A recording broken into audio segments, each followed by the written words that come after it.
அள்ள அள்ள குறையாதது அட்சய பாத்திரம். அது நமக்கு தெரியும், கேள்விப்பட்டிருக்கிறோம். ஆனால் போட போட நிரம்பாத ஒரு பாத்திரம் உண்டு. அது என்ன தெரியுமா? நம்மள பல பேர்கிட்ட அந்த பாத்திரம் உண்டு. அதுதான் பேராசை அப்படிங்கிற பாத்திரம். அதை நிறைவு செய்யவே முடியாது. பேராசையை பற்றி சுஃபி இலக்கியத்தில் ஒரு பிரபலமான கதை உண்டாம். அதை ஒரு பெரியவர் எடுத்து சொல்லியிருக்கிறார். ஒரு மன்னர் நகர்வலம் போயிட்டு இருக்கார். ஒரு பிச்சைக்காரன் மன்னர் எதிரில் வரான். பிச்சை போடுவோங்கிறான். என்னுடைய அமைதியை கெடுக்காதே போங்கிறார் மன்னர். அவன் சிரிக்கிறான். அரசே, உங்களுடைய அமைதி கெடக்கூடிய நிலையில் இருந்தா அதுக்கு பேர் அமைதியே கிடையாது அப்படின்னு நானா. எதிரில் நிற்கிறது வெறும் பிச்சைக்காரன் இல்லை, யோகி அப்படிங்கிறத மன்னர் புரிஞ்சுக்கிட்டார். துறவியே, உங்களுக்கு என்ன வேணும்னாலும் கேளுங்க, கொடுக்குறேன்னாராம். அந்த துறவி மறுபடியும் சிரிக்கிறார். அரசே, உங்களால் முடியாததையெல்லாம் கொடுக்க முடியும்னு சத்தியம் செய்யாதீங்க அப்படின்னார். மன்னருக்கு கோபம் வந்துட்டுது. என்ன இவர் இப்படி சொல்றாரு அப்படின்னு நினைச்சார். நகர்வலத்தை பாதையிலேயே நிறுத்தினார். வாங்க அரண்மனைக்குன்னார். துறவியை அழைச்சிக்கிட்டு அரண்மனைக்கு வந்துட்டார். துறவி தன்கிட்ட இருந்த பிச்சை பாத்திரத்தை நீட்டினார். இது நிறைய எனக்கு பொற்காசுகள் வேணும் அப்படின்னாராம். அவ்வளவுதானா, இது ஒரு பெரிய காரியமா அப்படின்னு கையை தட்டினாராம் மன்னர். ஒரு பெரிய தாம்பாளம் நிறைய பொற்காசுகள் சேர்ந்தது. அதை அள்ளி போட்டார். போட போட அந்த பிச்சை பாத்திரம் நிரம்பவே இல்லை. பொற்காசுகள் போட போட அவ்வளவே உள்ள வாங்கிக்கிட்டே இருக்குது. அரசாங்க கஜானாவே காலி ஆயிட்டுது. மூட்டை மூட்டையா பொற்காசுகளை கொட்டி பார்த்துட்டாங்க. அது முழுங்கிக்கிட்டே இருக்குது. கடைசி வரைக்கும் அந்த பிச்சை பாத்திரம் நிரம்பவே இல்லை. அரசர்கிட்ட இருந்த கர்வம் போயிட்டுது. அப்படியே பொத்துன்னு துறவி காலில் விழுந்தார். அப்போ அந்த துறவி சொன்னாராம், மன்னா, இந்த பிச்சை பாத்திரத்தை உங்களால் மட்டும் இல்லை, வேற யாராலையும் நிரப்ப முடியாது. அதுக்கு என்ன காரணம்னா, இது சாதாரண பிச்சை பாத்திரம் இல்லை, பேராசைகளோட வாழ்ந்து செத்து போன ஒரு மனிதனின் மண்டை ஓடுது அப்படின்னாராம். பாருங்க, இதுதான் அந்த சுஃபி இலக்கிய கதை. செத்த பிறகும் நிறைவு இல்லைன்னா அது எப்பேற்பட்ட பேராசையா இருக்கும்னு யோசிச்சு பார்த்துங்க. நம்மால் ஒருத்தர் கல்யாணம் பண்ணிக்க பொண்ணு பார்த்துக்கிட்டு இருந்தார். அழகு, அறிவு, படிப்பு எதுவும் தேவையில்லை, பணம் மட்டும் இருந்தா போதும் அப்படின்னு பார்க்குறவங்க கிட்ட எல்லாம் சொல்லி வச்சார். ரொம்ப நாளைக்கு அப்புறம் ஒரு பணக்காரர் கிடைச்சார். அவர் சொன்னார், இதை பாருங்க, எனக்கு 20 வயசுல ஒரு மகள், அவளை நீங்க கல்யாணம் பண்ணிக்கிட்டா 2 லட்சம் பணம் கொடுப்பேன். 25 வயசுல ஒரு பொண்ணு, அவளை கல்யாணம் பண்ணிக்கிட்டா 2.5 லட்சம் தருவேன். 30 வயசுல ஒரு பொண்ணு இருக்கா, அவளை கல்யாணம் பண்ணிக்கிட்டா 3 லட்சம் தருவேன். என்ன சொல்ற அப்படின்னாராம். இவன் கொஞ்ச நேரம் யோசிச்சு பார்த்துருக்கான். அதுக்கப்புறம் மெதுவாக அவரை நிமிர்ந்து பார்த்து, ஏன் சார், உங்ககிட்ட 50 வயசுல ஏதாவது பொண்ணு இருக்கா அப்படின்னு கேட்டானா. ஒரு பெரிய காடு. அந்த காட்டுக்கு மத்தியில் ஒரு ஆசிரமம். அங்கே ஒரு முனிவர் இருந்தார். பல இடங்கள்லேருந்து வர்ற குழந்தைகளுக்கு அவர் பாடம் சொல்லி கொடுத்துக்கிட்டு இருக்கிறார். ஏழை பணக்காரர் அப்படிங்கிற வித்தியாசம்லாம் கிடையாதுங்க. எல்லாரும் அவர்கிட்ட தங்கள் பிள்ளைகளை அனுப்பி வச்சாங்க. மன்னர்களுடைய பிள்ளைங்க கூட அங்கே அவர்கிட்ட தான் படிக்கிறதுக்கு வருவாங்க. ஆனால் அந்த முனிவரை பொறுத்த வரைக்கும் எல்லா பிள்ளைங்களும் ஒன்று தான். இது யார் வீட்டு பிள்ளைன்னெல்லாம் பார்க்க மாட்டார், எல்லாரும் சமம். மாணவர்கள்லாம் அங்கேயே மாத கணக்கில் வருஷ கணக்கில் தங்கி இருந்து பாடம் கற்றுக்கிட்டு போகிறது வழக்கம். அவராக பார்த்து போன்னு சொல்கிற வரைக்கும் அங்கேயே இருக்கணும், படிக்கணும். குருகுல வாசம். ஒரு சமயம் ஒரு ராஜகுமாரனும் அவர்கிட்ட படிச்சுக்கிட்டு இருந்தான். அவனுக்கு ஒரு 15 வயசு இருக்கும். சில வருஷம் கழித்து இந்த முனிவர் தன்கிட்ட இருக்கிற மாணவர்களுக்கெல்லாம் பரீட்சை வச்சார். அவங்களுடைய அறிவு முதிர்ச்சியை கணிக்கிறதுக்காக பல சோதனைகள்லாம் வச்சார். ஒவ்வொருத்தராக பார்த்து, இனிமேல் நீங்கள் உங்கள் வீட்டுக்கு போகலாம் அப்படின்னு சொல்லி அனுப்பி வச்சுக்கிட்டு இருக்கிறார். எல்லாரும் போயிட்டாங்க. கடைசியாக மிஞ்சி இருந்தது ஒரே ஒரு மாணவன். அவனை மட்டும் வீட்டுக்கு அனுப்பல. யார் அந்த பையன் தெரியுமா? அவன்தான் அந்த ராஜகுமாரன். ராஜகுமாரனுடைய தந்தைக்கு, அதுதான் அந்த ராஜாவுக்கு, அங்கே வயசு ஏறிக்கிட்டே போகுது. என்ன இது, படிக்க போன பையன் இன்னும் திரும்பி வரலையே அப்படின்னு நினைச்சார். வந்துட்டா சீக்கிரமா அவனுக்கு பட்டம் கட்டிவிட்டு நாம விலகிக்கலாமே அப்படின்னு நினைச்சாரு. கல்யாணம் வேற பண்ணி பார்க்கணும் பையனுக்கு. ஆனால் பையன் வர்ற வழியை காணும். ராஜா பார்த்தார். சரி, நேர்லேயே போய் என்னன்னு தெரிஞ்சுட்டு வந்துடுவோம் அப்படின்னு காட்டுக்கு புறப்பட்டார். அங்கே போய் முனிவரை பார்த்தார். முனிவர் இவரை அன்பாக வரவேற்று உட்கார வச்சார். அதுக்கப்புறம் ராஜா மெதுவா, எல்லாரையும் வீட்டுக்கு அனுப்பி வச்சுட்டீங்களாமே, ஏன் பிள்ளைய மட்டும் அப்படின்னு சொல்லி மெதுவாக இழுத்தார். முனிவர் இதுக்கு உடனே பதில் சொல்லலை. ராஜாவை கூப்பிட்டுட்டு போய் விருந்தினர் குடிசையில் தங்க வச்சார். அதுக்கப்புறம் சொன்னார், உங்கள் மகன் எல்லா பாடங்கள்லையும் முதலிடம் வாங்கியிருக்கான். இப்படி முதலாவதாக வர்ற மாணவனுக்கு நாங்கள் இன்னொரு தேர்வு வைக்கிறது வழக்கம். அதுலேயும் அவன் முதலாவதாக வந்துட்டான்னா அவன் ஒரு பெரிய வித்வான் அப்படிங்கிற கௌரவத்தை அடைஞ்சிருவான் அப்படின்னார். அதாவது முனிவர் அப்படி சொல்கிறார். அப்படி சொல்லிவிட்டு போயிட்டார் அவர். ராஜா அங்கேயே தங்கிட்டார். ராத்திரி படுத்து தூங்கினார். காலையில் எழுந்திரிச்சு அந்த குடிசைக்கு வெளியில் வந்தார் பல்லு விளக்கறதுக்காக. அந்த சமயத்தில் தூரத்தில் ஒருத்தன் ஒரு கையில் கோடாலியை வச்சுக்கிட்டு தலையில் ஒரு பெரிய விறகு கட்டை சுமந்துக்கிட்டு வந்துக்கிட்டு இருக்கிறது மாதிரி தெரிஞ்சுது. யாராவது விறகு வெட்டியாக இருக்கும் அப்படின்னு நினைச்சார் ராஜா. கிட்ட வந்ததும் உத்து பார்க்குறாரு. பார்த்தா அது தன்னோட புள்ள. திகைச்சு போயிட்டார். என்ன இது, ஒரு ராஜகுமாரனை கூட இது மாதிரி வேலையெல்லாம் செய்ய சொல்கிறாங்களே அப்படின்னு நினைச்சார். ராஜகுமாரன் விறகு கட்டை கொண்டுகிட்டு போய் கொல்லை பக்கம் வச்சான். அந்த சமயம் முனிவர் அங்கே வந்தார். என்ன மகனே, விறகு வெட்டிட்டு வந்துட்டியா? சரி, இப்போ ஒரு துடைப்பத்தை எடுத்துக்கோ, விருந்தினர் குடிசையின் வாசல் பக்கத்தை கூட்டி பெருக்கி சுத்தம் பண்ணு போ அப்படின்னார். அப்படியே செய்கிறேன் குருவே அப்படின்னு சொல்லிவிட்டு போனான். சுத்தம் பண்ண ஆரம்பிச்சிட்டான். ராஜா பார்த்தார் இதை. உடனே ஓடியாந்தார். மகனே, என்ன காரியம் பண்ணுற? துடைப்பத்தை கீழே போடுனார்.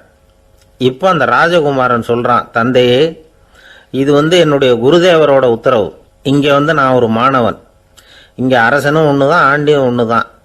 குருதேவர் சொல்கிறத மறுக்காமல் செய்கிறது தான் எங்கள் கடமை அப்படின்னா. இந்த சமயம் முனிவர் அங்கே வந்தார். இவனை முதுகில் தட்டி கொடுத்தார். அப்புறம் ராஜா கிட்ட சொன்னார், அரசே, உங்கள் புள்ள எங்கள் கடைசி தேர்வுலையும் வெற்றி பெற்றுட்டான். பணிவு தான் மாணவர்களின் மிக உயர்ந்த குணம். குருநாதர் சொல்றது மனசுக்கு பிடிக்கலன்னா கூட மறுக்காம செய்யணும். அப்படி செய்யறதுனால எதை செய்யலாம் எதை செய்யக்கூடாது அப்படிங்கிற விவேகம் அவங்களுக்கு வந்துடும். செய்யக்கூடாதத கூட பெரியவங்க சொல்லிவிட்டா செஞ்சுதான் ஆகணும் அப்படிங்கிற பணிவு அவங்களுக்கு வந்துடும். இந்த குணம் வந்துட்டுதுன்னா அவங்க எத்தனை கடினமான வேலையா இருந்தா கூட ரொம்ப சுலபமா செஞ்சு முடிச்சிருவாங்க. தூக்கத்திலேயும் அப்புறம் துக்கத்திலேயும் தோண்டு போட மாட்டாங்க. இந்த பணிவும் விவேகமும் அவங்க கிட்ட மன உறுதியை ஏற்படுத்தும். அந்த உறுதி உங்க பையனுக்கு வந்தாச்சு. இனிமே அவனை நீங்க அழைச்சிட்டு போகலாம். அவன் நிச்சயமா பேரும் புகழும் பெறுவான் அப்படின்னாரு. ராஜா அவரை பார்த்து, குருதேவா, புரிஞ்சுக்கிட்டேன், என்னை மன்னிக்கணும் அப்படின்னாரு.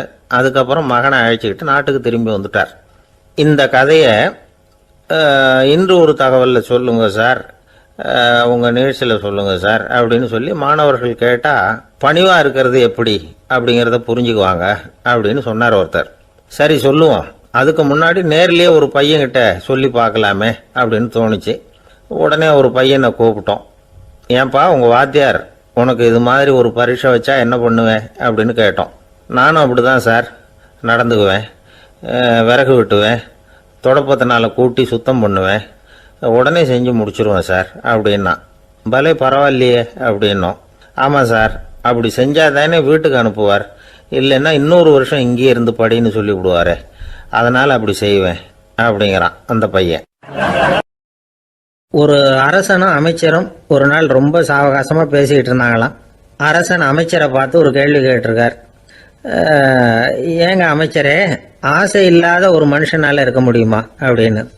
ஏன் முடியாது, துறவி அப்படிங்கிறவங்கெல்லாம் அப்படிப்பட்டவங்க தானே அப்படின்னாராம் அமைச்சர். அவங்கெல்லாம் உண்மையிலேயே ஆசையை விட்டவங்க தானா அப்படின்னு கேட்டாராம் ராஜா. அப்படிதான் இருக்கணும் அப்படின்னாராம் அமைச்சர். அப்படின்னா ஆசையே இல்லாத ஒரு உண்மையான துறவியை நான் பார்க்கணுமேன்னார். அது என்ன பிரமாதம், அதுக்கு நான் ஏற்பாடு பண்ணுறேன் அப்படின்னு விட்டார் இவர்.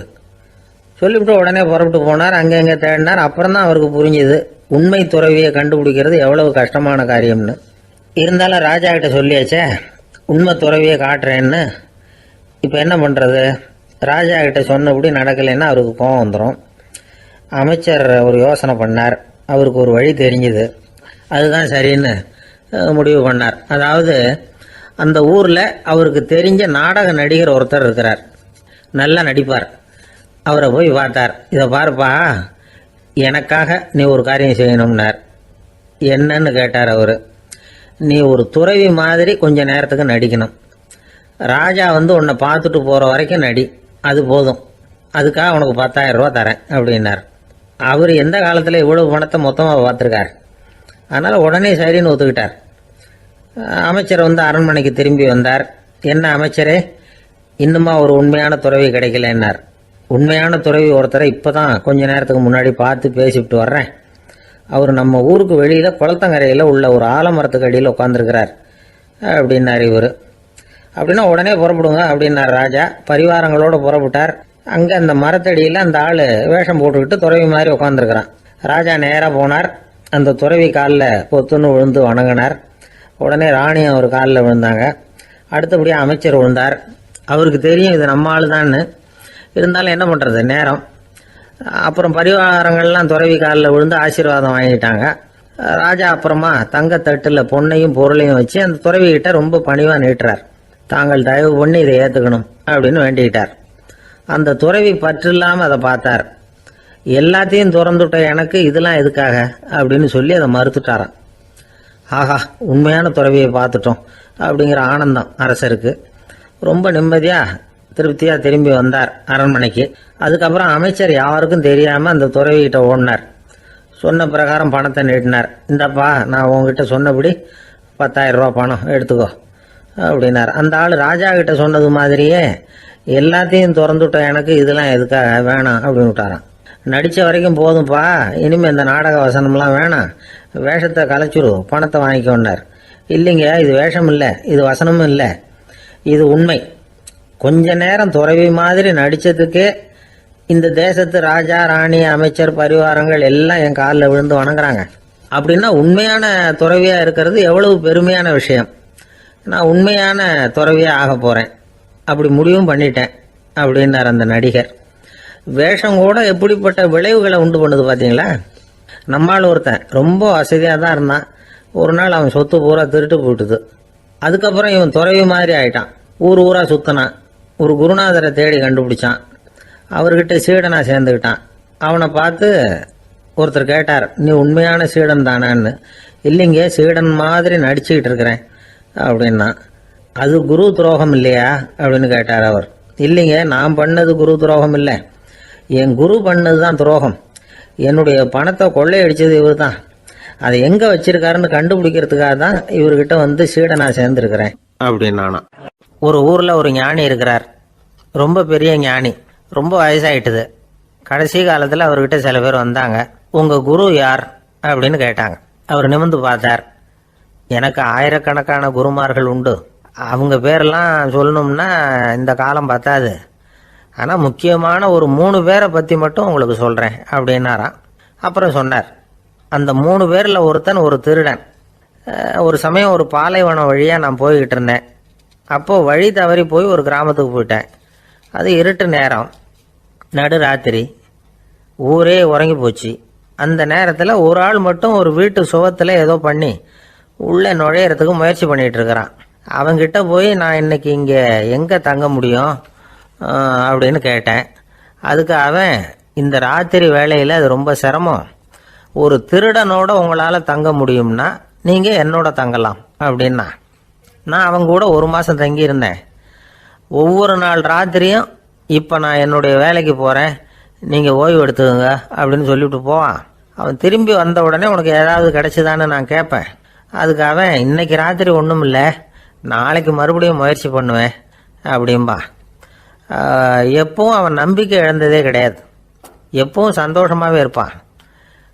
நானும் ரொம்ப காலமாக தியானம் பண்ணிக்கிட்டே இருந்தேன். ஒன்றுமே நடக்கலை. ஆனால் நான் என்ன பண்ணேன் தெரியுமா, மனசு வருத்தப்படும், நம்பிக்கை இழந்துருவேன். அப்போல்லாம் அந்த திருடனுடைய விடாமுயற்சி தான் ஞாபகத்துக்கு வரும். அதனால் அந்த திருடன் எனக்கு ஒரு குரு. என்னுடைய 2வது குரு யாருன்னா அது ஒரு நாய். இது எப்படின்னா, ஒரு சமயம் எனக்கு ரொம்ப தாகமாக இருந்தது. ஒரு நதியை நோக்கி போய்கிட்டு இருந்தேன். அப்போ ஒரு நாயும் வந்தது. அதுக்கும் தாகம். ஓடி வந்து ஆற்றை பார்த்தது. அதோட நிழல் வந்து ஆற்றுல தெரிஞ்சுது. அதை பார்த்ததும் பயந்துட்டுது.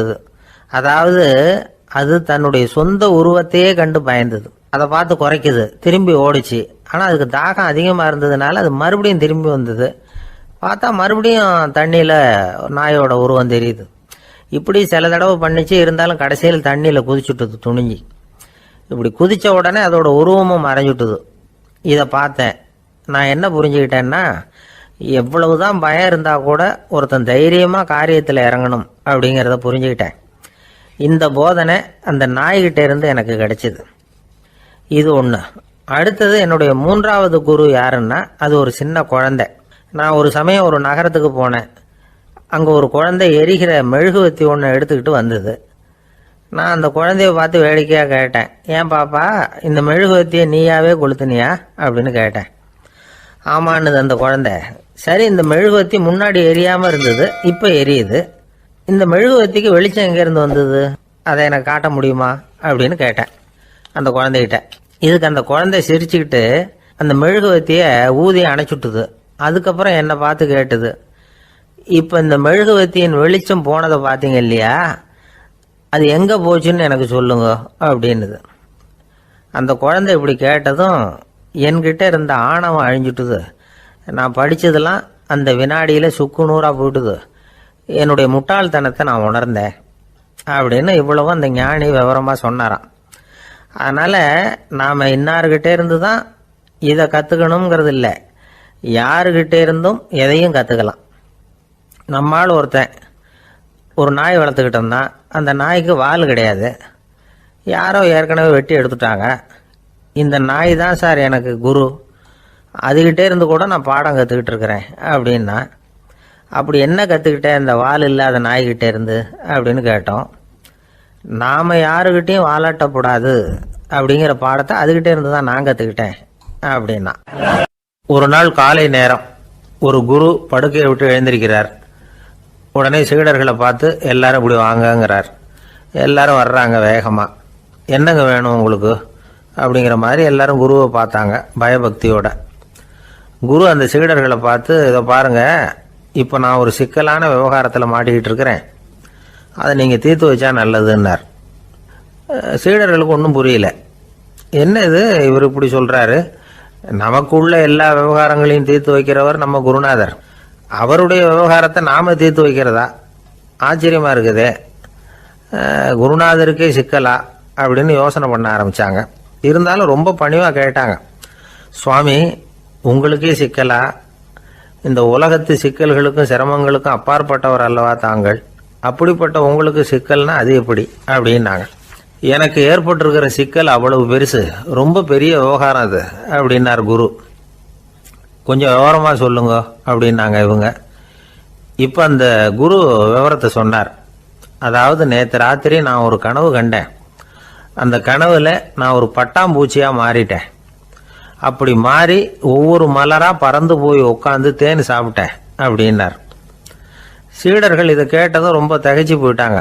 என்ன இது, இது ஒரு பெரிய பிரச்சனையா, ஒரு சாதாரண கனவு கண்டதுக்காகவா இந்த காலை வேளையில் நம்மளையெல்லாம் குருநாதர் இவ்வளவு அவசரமாக கூப்பிட்டுருக்கார் அப்படின்னு நினைச்சாங்க.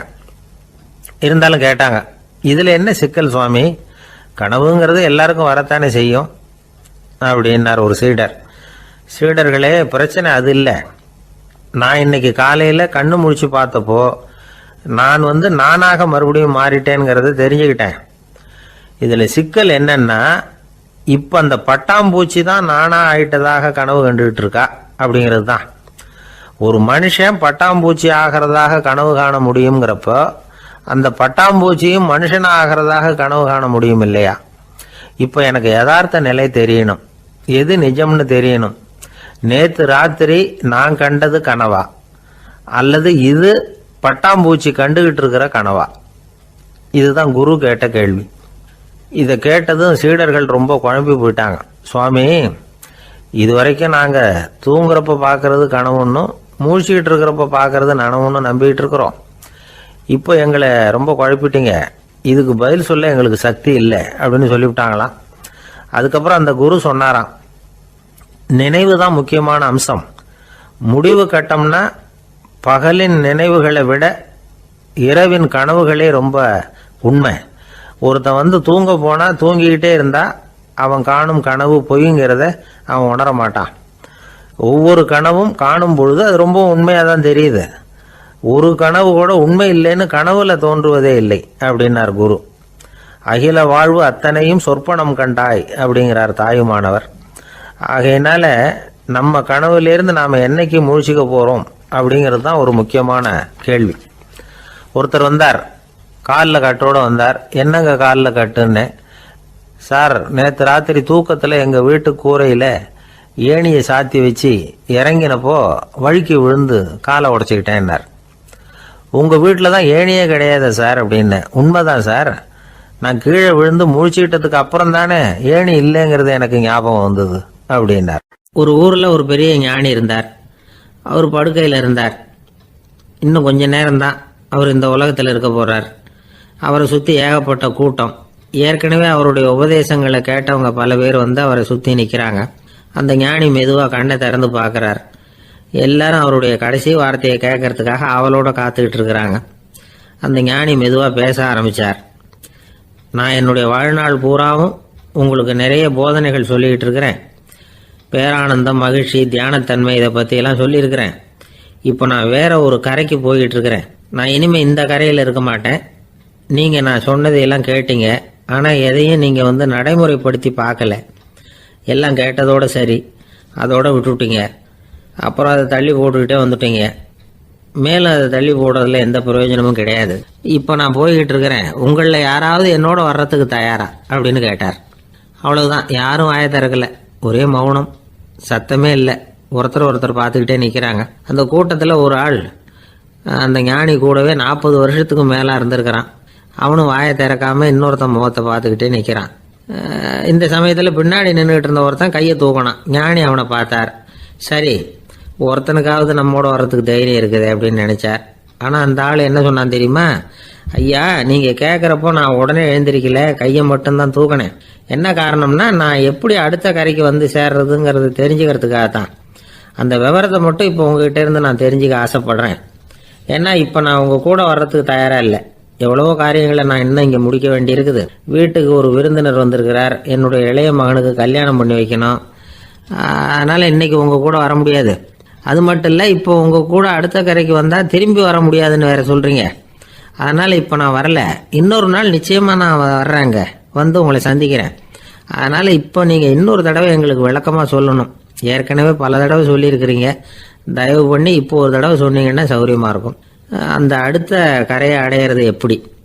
இப்போ ஒரு தடவை அதை விளக்கமாக சொல்லிட்டீங்கன்னா நல்லா ஞாபகப்படுத்திக்குவேன்.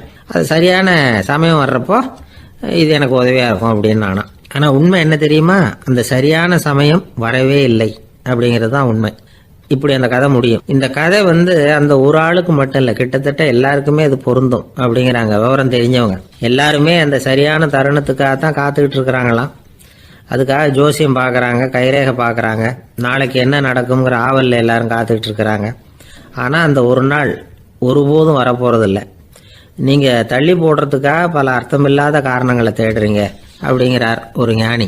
காத்திருக்கிறதுலேயே நம்ம காலம் ஓடி போயிடுது. ஏன்னா இன்னைக்கு நாம் சிந்திக்கிறது நாளைக்கு நாம் சிந்திக்கிறது இல்லை. ஒவ்வொரு நாளும் ஒவ்வொரு மாதிரி போயிடுது. நாளைக்கு மறுநாளை பற்றியே சிந்திக்கிறோம். இப்படியே அது பாட்டுக்கு போயிடும். கரையை தொட்டு பார்க்குறது எப்போ? இதுதான் கேள்வி. நமக்கு வேண்டியப்பட்ட ஒருத்தர் ஒரு ரயில்வே பிளாட்ஃபாரத்தில் நின்றுட்டு இருக்கிறார். அங்கே இருக்கிறவங்க கிட்ட கேட்குறாராம், விசாரிக்கிறார். ஏங்க கிழக்க போகிற ரயில் போயிட்டுதுங்களான்னாராம். போயிட்டுதுன்னு இருக்கிறாங்க. கொஞ்ச நேரம் கழிச்சு ஏங்க மேற்க போகிற ரயில் போயிட்டுதுங்களான்னு கேட்டிருக்காரு. போயிட்டுதுங்களான் இருக்காங்க. அப்புறம் கொஞ்ச நேரம் கழிச்சு மறுபடியும் ஏங்க 10:30 மணி வண்டி போயிட்டுதான்னு கேட்டிருக்காரு. தொடர்ந்து காலையிலேருந்து சாயந்தரம் வரைக்கும் இப்படி ஒரே இடத்துல நின்றுட்டு கேட்டுக்கிட்டே இருக்கிறார். இதை பார்த்துக்கிட்டு இருந்த ஒருத்தர் அவர்கிட்ட வந்து ஏங்க நீங்கள் எங்கே போகணும் அப்படின்னு கேட்டாராம். இவர் மெதுவாக சொன்னாராம், இந்த ரயில்வே லைனை தாண்டி அந்த பக்கம் போகணும் அப்படின்னாராம். பக்தின்னு சொல்கிறோம் இல்லையா, அது வந்து 3 வகைப்படும் அப்படிங்கிறார் ஒரு பெரியவர். அது என்ன 3 வகைன்னா, தெய்வ பக்தி, அடியார்கள் பக்தி, குரு பக்தி. அடியார் பக்தியை விட தெய்வ பக்தியை விட குரு பக்தி தான் ரொம்பவும் சிறந்ததுங்கிறார் அவர். தெய்வத்துக்கிட்ட செஞ்ச பாவம் குருநாதர்கிட்ட தீர்ந்துருமா. குருநாதர்கிட்ட செஞ்ச பாவம் தெய்வத்துக்கிட்ட போனாலும் தீராதான். இப்படி பெரியவங்களாம் சொல்லி வச்சிருக்கிறாங்க. ஒரு காடு, அங்கே அயோத தௌமியர் அப்படின்னு ஒரு தபோதனர். அவர் பல மாணவர்களை ஒன்றா சேர்த்து ஒரு குருகுலம் நடத்திக்கிட்டு இருக்கிறார். பல திறப்பட்டவங்க மாணவர்கள் அதில் சேர்ந்து படிச்சுக்கிட்டு இருக்கிறாங்க. பாஞ்சால ராஜகுமாரன் ஒருத்தனும் அந்த குருகுலத்தில் சேர்ந்து படிச்சுக்கிட்டு இருக்கிறான். அவன் பேர் ஆருணி. பெரிய இடத்து புள்ள இருந்தாலும் படுப்பில் ரொம்ப கெட்டிக்காரனாக இருந்தான். அவன் தான் அங்கே முதல் மாணவன். ஒரு நாள் குருநாதர் அந்த அரசகுமாரனை கூப்பிட்டார். நம்ம குருகுலத்துக்கு சொந்தமான வயலில் தண்ணீர் பெருகி வெள்ளம் வந்து பயிரை வந்து அழிக்குதான், அதனால் நீ போய் மடையை அடைச்சிட்டு வந்துரு அப்படின்னார். அந்த அரசகுமாரன் உடனே புறப்பட்டான். குருநாதர் சொல்லிட்டார்ல, உடனே புறப்பட்டான். நான் பெரிய இடத்து பிள்ளையாச்சே, ராஜகுமாரனாச்சே, ரொம்ப செல்வாக்கூட வளர்ந்தவனாச்சே, நான் போய் வயலில் இறங்கி வேலை செய்கிறதா அப்படின்னுலாம் அவன் நினைக்கல. குருநாதர் கட்டளையை நிறைவேற்ற வேண்டியது நம்ம கடமை அப்படின்னு நினச்சான். உடனே ஒரு மண்வெட்டியை தூக்கி தோளில் வச்சுக்கிட்டு புறப்பட்டு போயிட்டான். வயலுக்கு போனான். பார்த்தான், தண்ணி கரையை உடச்சிக்கிட்டு வயலுக்குள்ளே ஏகமாக பாஞ்சிக்கிட்டு இருக்குது. இவன் மண்வெட்டியால் களிமண்ணை புல்லோடு சேர்த்து புல் பத்த மாதிரி வெட்டி வெட்டி போட்டான். இருந்தாலும் மடையை அடைக்க முடியல. தண்ணி அதை மீறி வந்துக்கிட்டே இருக்குது. தண்ணி வந்து வேகமாக வயலுக்குள்ளே போய்கிட்டே இருக்குது. போடுற பத்தையெல்லாம் கரைஞ்சி கரைஞ்சி போயிட்டுருக்கு. இருந்தாலும் இவன் தன்னுடைய முயற்சியை கைவிடலை. வெட்டி வெட்டி போட்டுக்கிட்டே இருக்கிறான். காலையில் அங்கே போனவன் சாயந்தரம் வரைக்கும் இப்படி செஞ்சுக்கிட்டு இருக்கிறான். உடம்பும் மனசும் ரொம்பவும் சோர்ந்து போச்சு. இருந்தாலும் குருநாதர் இட்ட கட்டளையை நிறைவேற்றாமல் இருக்கிறோமேங்கிற ஒரு குறை அவனுக்கு இருக்குது. குரு கட்டளையை நிறைவேற்றாத நான் வந்து இன்னமும் இருக்கணுமா அப்படின்னு யோசனை பண்ண ஆரம்பிச்சிட்டான். என்ன செய்யலாம்னு பார்த்தான். நம்ம குருநாதர் இட்ட பணிக்காக இந்த உடம்பையே தியாகம் பண்ணலாம் அப்படின்னு முடிவு பண்ணான். தண்ணி பாயுதில் அதுக்கு குறுக்க விழுந்து அப்படியே மடையை அடைச்சிக்கிட்டு அப்படியே படுத்துட்டான். இது மற்றவங்களுக்கு தெரியாது. அன்னைக்கு ராத்திரி ஒரு விளக்கு முன்னாடி உட்காந்து குருநாதர் பிள்ளைங்களுக்கு பாடம் சொல்லி கொடுத்துக்கிட்டு இருக்கிறார். முதல் வரிசையில் இருக்கக்கூடிய ராஜகுமாரனை காணலை. நம்ம ஆருணி எங்கே போனா அப்படின்னு சொல்லி மற்ற மாணவர்களை விசாரித்தார். இப்போ அவங்க சொன்னாங்க, சுவாமி அவன் காலையில் வயலுக்கு வந்து மடையை அடைக்கிறதுக்காக போனான், நீங்கள் தான் போக சொன்னீங்க, இன்னும் திரும்பி வரல அப்படின்னு அவர் பையன். குருநாதர் உடனே ஒரு தீவெட்டி எடுத்துக்கிட்டு மாணவர்களை அழைச்சிக்கிட்டு வயலுக்கு போனார். அங்கே போய் பார்த்தா ஆளை காணும். ஆருணி ஆருணின்னு சொல்லி சத்தம் போட்டு கூப்பிட்டு பார்க்குறார். நான் இங்கே இருக்கேன் குருநாதா அப்படின்னு காலுக்கு அடியிலேருந்து ஒரு சத்தம் வருது. குனிஞ்சு பார்த்தா அவன் மடையில் படுத்துருக்கிறான். என்னப்பா இதுன்னார். காலையிலேருந்து இந்த மடையை அடைச்சி பார்த்தேன் சுவாமி, முடியல, அதனால் இப்படி குறுக்க படுத்துட்டேன். என்னை தாண்டறதுக்கு பயந்து போய் தண்ணியை தேங்கி நின்றுட்டுது அப்படின்னா. அவனுடைய குரு பக்தியையும் அவனை தாண்டறதுக்கு அஞ்சு நிற்கிற தண்ணி தேக்கத்தையும் பார்த்துட்டு எல்லாரும் ரொம்ப ஆச்சரியப்பட்டு போயிட்டாங்களாம். ஆருணி எழுந்திரிச்சு வா அப்படின்னு கூப்பிட்டாரான் குருநாதர். அவன் தண்ணீரை பொழந்துக்கிட்டு எழுந்திரிச்சு வந்தானான். அதனால அவனுக்கு வந்து உத்தாலகன் அப்படின்னு ஒரு பேர். உத்தாலகன்னா தண்ணீரை பிளந்தவன் அர்த்தம். அந்த உத்தாலகன் மாதிரி இந்த காலத்து மாணவர்களுக்கும் குரு பக்தி வேணும் அப்படின்னு சொன்னோம் ஒரு பள்ளிக்கூடத்தில். உடனே நிறைய மாணவர்கள் எழுந்திரிச்சு நின்னாங்க. சார், நீங்கள் எங்களை வந்து இன்னமும் சரியாக புரிஞ்சுக்கலன்னு நினைக்கிறோம். அன்னைக்காவது ஒருத்தன் அப்படி இருந்தான், இன்னைக்கு ஏகப்பட்ட உத்தாலகர்கள் இருக்கிறோம். எங்கள் வாத்தியார் கட்டளை இட்டா இப்போவே அது மாதிரி வயலுக்கு போய் மடையில் குறுக்கப்படுத்துக்கிறதுக்கு இந்த வகுப்பில் உள்ள அத்தனை பேரும் தயாராக இருக்கிறோம் அப்படின்னாங்க. அப்படியா அப்படின்னு சொல்லி கேட்டோம் ரொம்ப சந்தோஷமாக. ஒருத்தன் ரொம்ப அடக்கமாக எழுந்திரிச்சான்.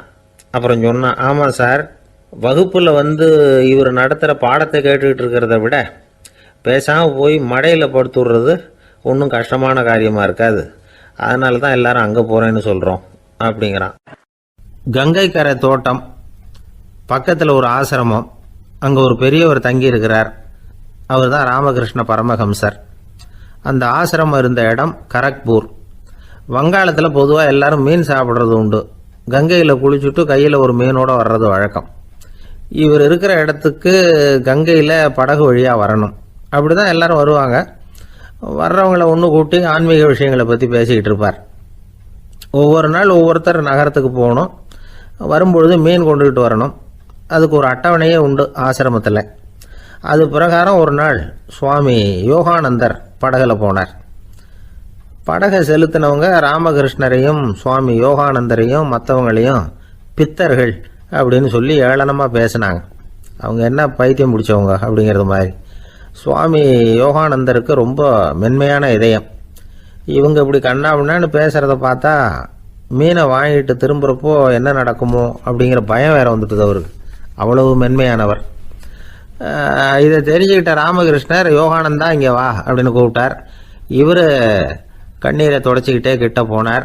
சொன்னார், ஐயா, படகு ஓட்டுறவங்க உங்களை பற்றி மோசமாக பேசுகிறாங்க. என்ன திட்டினா பரவாயில்ல, ஆனால் உங்களை அவங்க திட்டுறாங்க, அதை என்னால் தாங்கிக்க முடியல அப்படின்னார். இதை கேட்டதும் ராமகிருஷ்ணருக்கு கோபம் வந்துட்டு தான்.